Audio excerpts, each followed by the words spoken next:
Welcome to the podcast, Let the Prophets Speak. Today we continue our study of the second book of Chronicles, that is Divrei Hayamim Bet. We are about to read chapter 32, that is Perek Lamed Bet. Now, we are in the middle of the career of Yechizkiyahu, as he's being called here, as opposed to Chizkiyahu without the Yud, mostly in the book of Kings. And so far, everything has been glorious. Hezekiah has rededicated the temple, rededicated the people to God.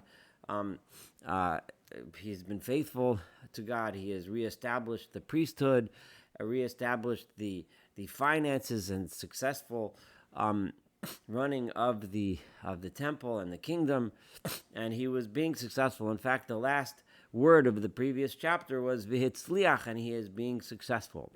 Now, however, we're about to hit some trouble, and that's what we're going to be reading about today, and some trouble that came his way, how he dealt with it, how the people were saved, and so on.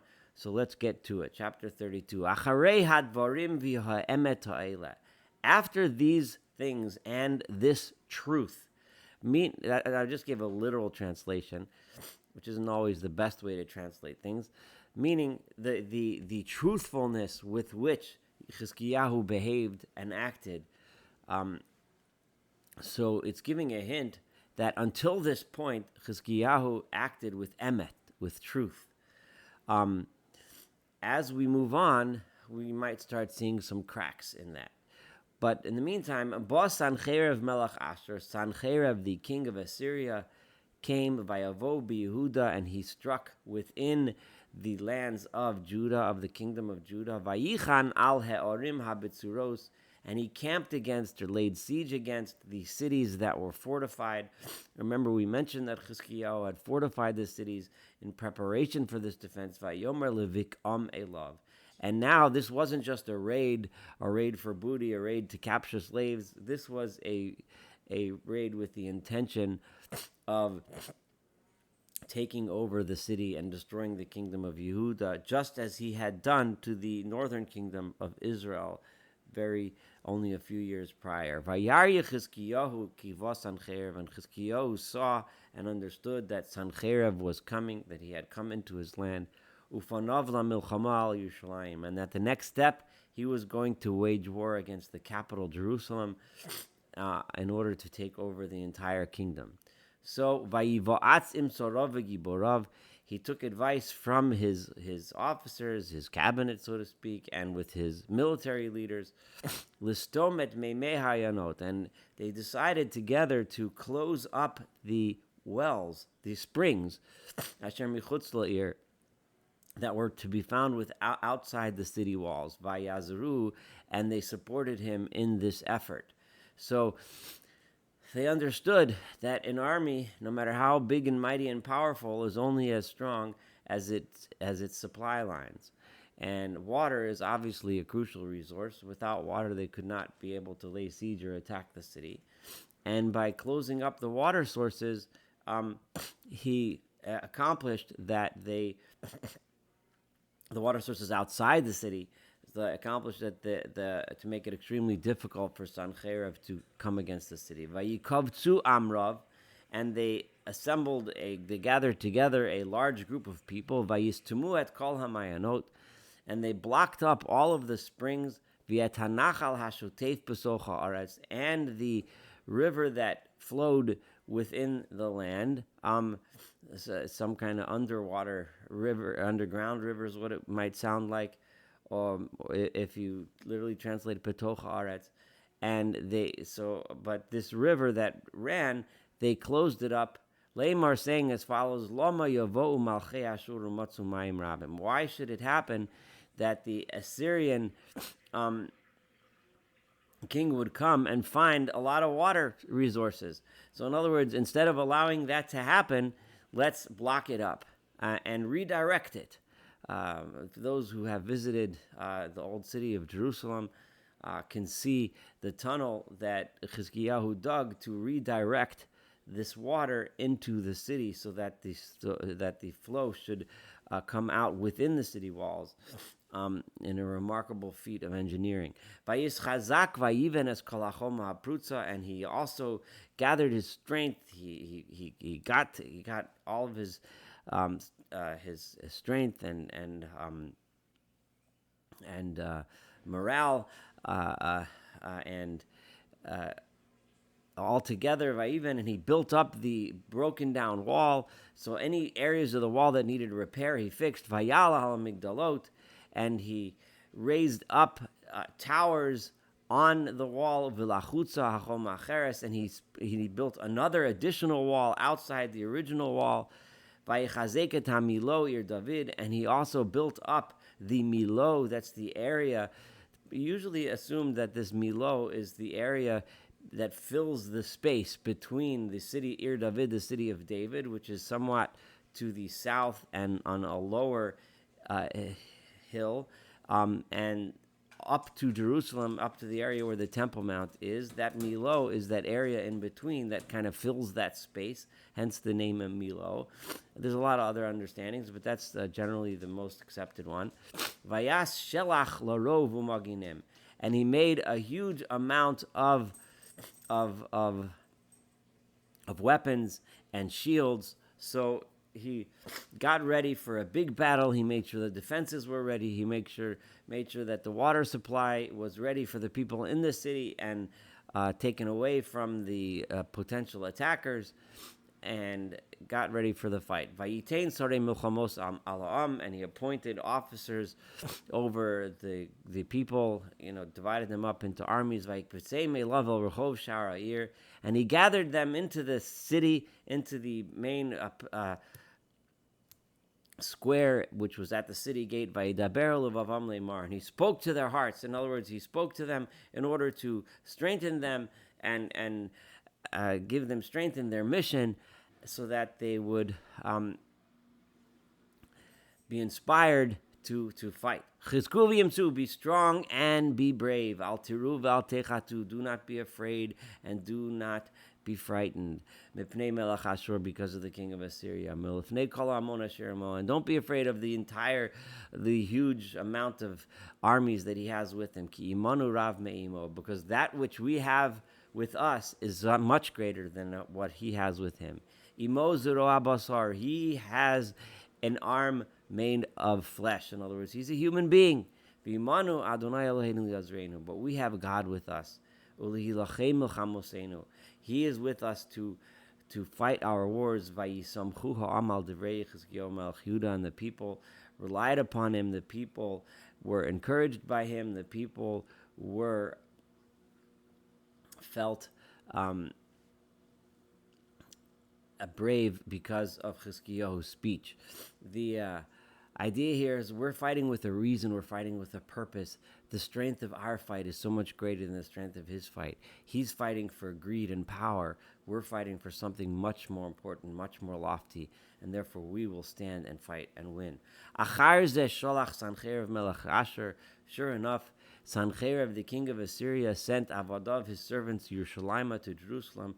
V'hu al Lachish. At this time, he was stationed in the town of Lachish, which at the time was the second largest city in Judah, which just had been conquered by Sancheirav, and the Judean forces had been subdued, and the city taken over by Sancheirav, who now was set up shop over there, so to speak. V'cholmim shalto imo, and his entire staff was with him at Lachish. One can visit the town of Lachish today and see the remnants of that siege on the town of Lachish, and all kinds of incredible things at the site. I highly recommend that you do so next time you are in Israel. However, now Sancheirav, having taken over Lachish, sends messengers to Jerusalem with the following message. He sent these messengers, Ali Chizkiyahu melech Yehuda, to Hezekiah, the king of Judah, V'al kol Yehuda asher b'Yerushalayim leimar. And the message to all of the remaining people in Judah that were in Jerusalem as follows.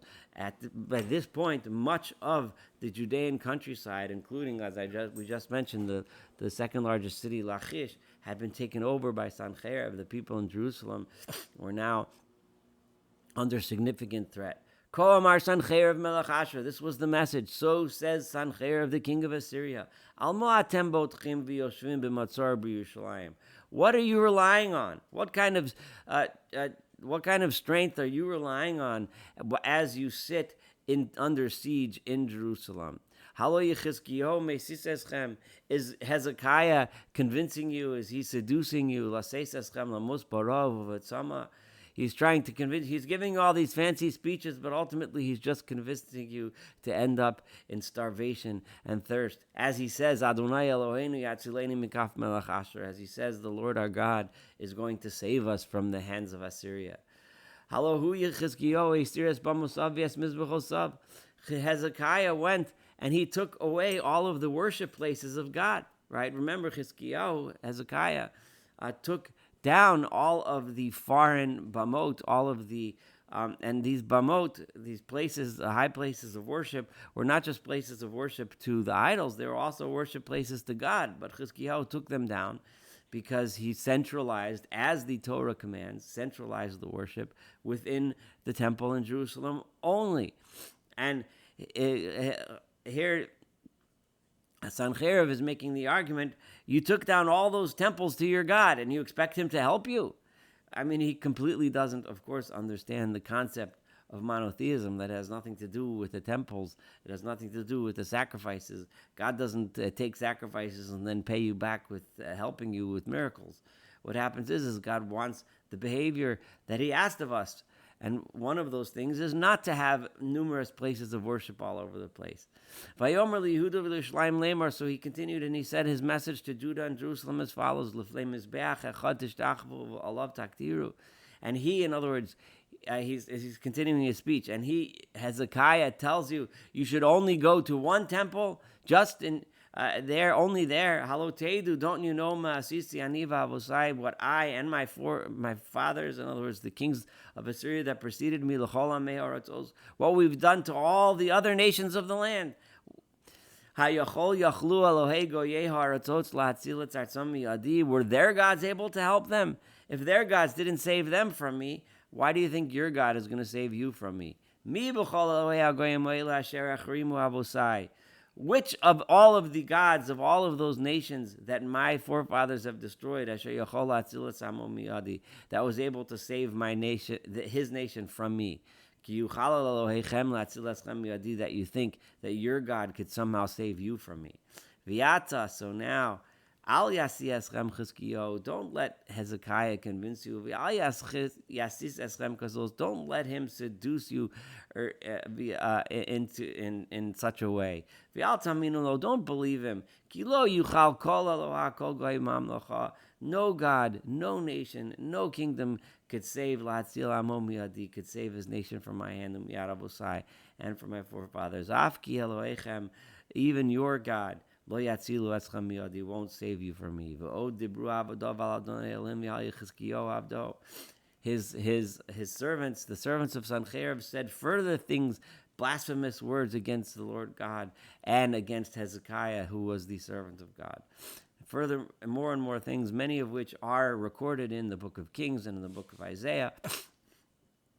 Usfarim Kosav, and he wrote letters within which L'charef Adonai Eloi Yisrael, in which he wrote bad things and bad ideas and abusive words against the God, the Lord of Israel. V'leimor love, saying about him, leimor, the following things: just like all the other gods of all the other nations that weren't successful saving their nations from me. Similarly, the God of Hezekiah will not save his nation from me. And they called out in the Jewish language, in the Hebrew language, they called out to the people, Al Am Yerushalayim, to the nation of those living in Jerusalem, Asher Al Achoma, those that were at the wall that could hear the speeches being made. They made the speeches in the language of the locals, Liyar Amul of Alam, in order to frighten them and to make them panic, Leman Yilkudu Asir, to make it easier for them to capture the city. Vayidabru el Elohei Yerushalayim, and they spoke regarding the God of Jerusalem, Ki'al Elohei Ha'aretz, just like They would speak about all the other gods of all the other nations, Maseh Yedei Adam, those gods who are just creations of human beings, as opposed to the one true God, who is the creator of human beings, as opposed to a God who is a creation of human beings.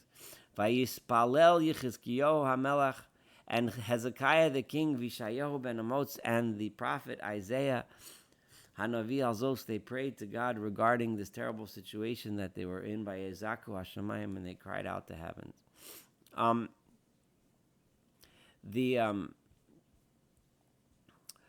Again, this is a bit of a shorter version than in the other places where the story is mentioned. But here we are now in this terrible situation. So what happens? Vayishlach Adonai Malach, God sent a messenger, Vayakched kol gibor chayil v'nagid v'sar, who cut down and killed all of the mighty warriors and all of his officers b'machanei melech Asher, from within the camp of the Assyrians. Vayoshav bevoshes panim liartzo, and he ended up going back to his land ashamed and embarrassed and a loser, because he had lost this battle after having bragged so much. Vayavo beis Elohav, he ended up going to pray in his temple of his God, who didn't make him to be successful after all of his boasting. Umitziye me'av, and at that point, some of his own children, that means those that came out of his belly, right? Sham hi piluhu becharev, there they struck him down and assassinated him. So that tremendous failure on the part of Sancheirav led to his assassination, which is often the case. Vayosha Adonai et Chizkiyahu, and God thus saved Hezekiah v'et Yoshvi Yerushalayim, and the residents of Jerusalem, miyad Sancheirav melech Asher, from Sancheirav the king of Assyria, miyad kol, and from everyone who tried to attack them, vayinahalem misaviv, and he guided them all around. In other words, he gave them safety from all of their enemies. V'rabim, and after this tremendous success, v'rabim mivi'im min chol Adonai Yerushalayim, many people brought gifts to God in Jerusalem, umigdanos, and gifts l'Chizkiyahu melech Yehuda, to Hezekiah the king of Yehuda, v'nasei le'enei chol hagayim achrei kain, and all the nations around, he became, his reputation grew, and he became famous. He was the one who managed to stand up to and subdue and beat Sancheirav, the mighty king of Assyria. Unfortunately, when these things happen, when someone is his reputation is great, and after such a victory, when one should give credit where credit is due, and that is to God, sometimes that gets to one's heart, and arrogance takes over, which we're about to see. The fatal flaw of Hezekiah. By Yamim in those days, he became very ill.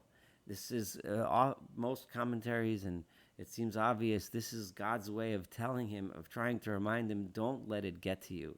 Don't let this pride and arrogance get to you. Because you still need me. Vayispalel Adonai, and he cried to God and prayed to God, Vayomerlo, right? And umofes nosan lo, and God then responded to his prayer and gave him a sign. However, despite the fact that God listened to his prayer and made him better, however, Hezekiah did not respond in kind. He did not learn the lesson, ki gavali bo, because his heart became arrogant. Vayhi olav ketzef, and therefore anger came upon him, v'al Yehuda v'Yerushalayim, and on Judah and Jerusalem. We spoke about this in much more detail in the books of Isaiah and Kings. The book of Chronicles here gives a very short version, but it makes it very clear that the mistake that Hezekiah made, and we know from the other places that the mistake he made was he started to show off all of his wealth, all of his might, all of his power, and he got to his head. So, Hezekiah, who had such an incredibly wonderful career and was an instrument of such incredible salvation of the people, arrogance was what did him in. And the Chizkiyahu was subdued, was brought down because of the arrogance of his heart. Hu v'Yoshua Yerushalayim. He and Another way of understanding this Vayikona, depending on how exactly you read the word Vayikona, could mean that he, Chizkiyahu, when he was informed of the punishments coming to him because of his arrogance by Isaiah, there's a lot of backstory that isn't being mentioned here, became humbled. But or Vayikona means he was brought down. He was humbled by God because of his arrogance, which was the first way I read it, which is I think a much better, more accurate translation. So the anger of God, the big punishment, didn't come in the days of Hezekiah. The big punishment being, of course, the ultimate destruction of Jerusalem, which is what Isaiah prophesied to Hezekiah at this time when he showed the arrogance. Isaiah told him, I'm sorry, but it's going to be over. But it did not happen during the time of Hezekiah. It's going to happen several generations later, which we will be reading about in the next few chapters. He had a lot of wealth, he had a lot of honor. He had storehouses also that he had to make in order to store all of the gold and silver, and precious stones, and the spices, and to the shields, and all kinds of beautiful and wonderful objects. And he built storage places for his grain and his wine and his oil, the uravos, and stalls, lechol behema, v'behema, in other words, stables for all sorts of animals, v'hadarim lo averot. This is not a common word, averot, here with an aleph, not ayin. With an ayin it would mean sins, but averot is aleph vav, right? So it's referring to flocks. So he built like pens for the flocks of animals that he had, or the so v'arim asalo, he built cities, umiknetzonu bakar larov, he had a lot of sheep and cattle. Kinasan lo alim ruchos rav ma'od, God gave him a tremendous amount of wealth.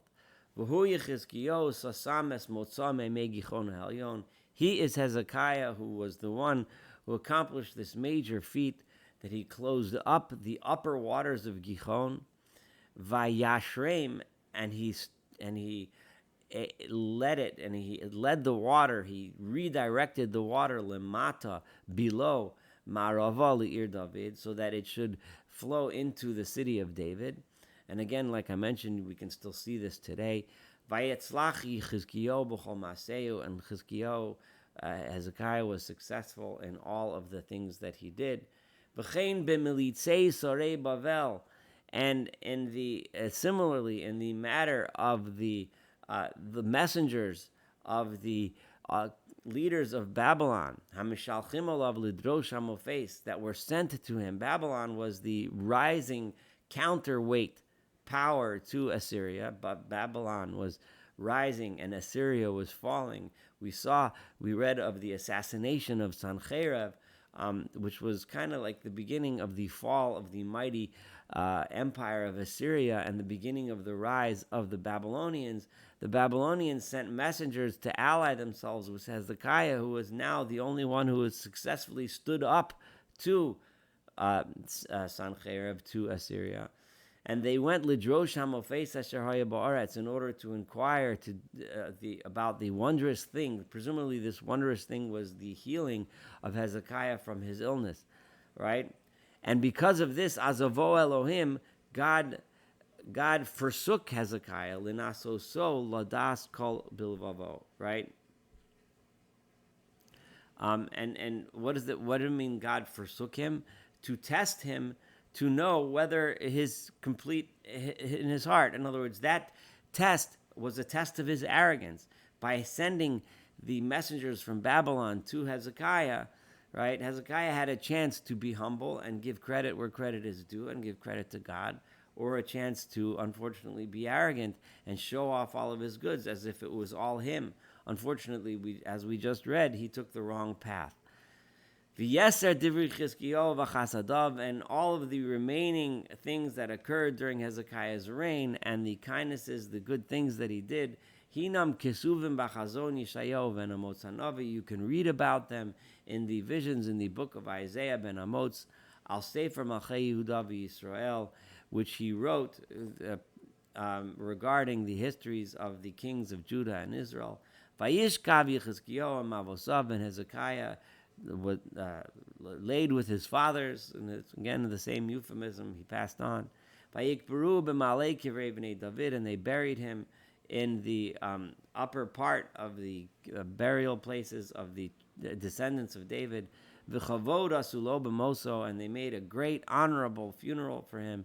Kol Yoshvei Yerushalayim, all the people of Judah. Kol Yehuda, all the people of Judah. V'Yoshvei Yerushalayim, and the residents of Jerusalem. Vayimloch Menashe v'no tachtav, and and his son Menashe was made king in his stead afterwards. And in the next chapter, we will read about the terrible, terrible reign of Menashe, the son of Chizkiyahu, who took the kingdom in a very, very, very different direction than his father. So this concludes the remarkable career of Hezekiah and its tragic end. We will now soon study the career of Menashe, after which there's the bright spot of Yoshio, of Josiah, and then the ultimate destruction by Babylon. All of this is coming up in the next several chapters. Thank you so much for studying together with me. I look forward very much to studying chapter 33 and the rest of this book of Chronicles together. I wish everyone a wonderful, wonderful day.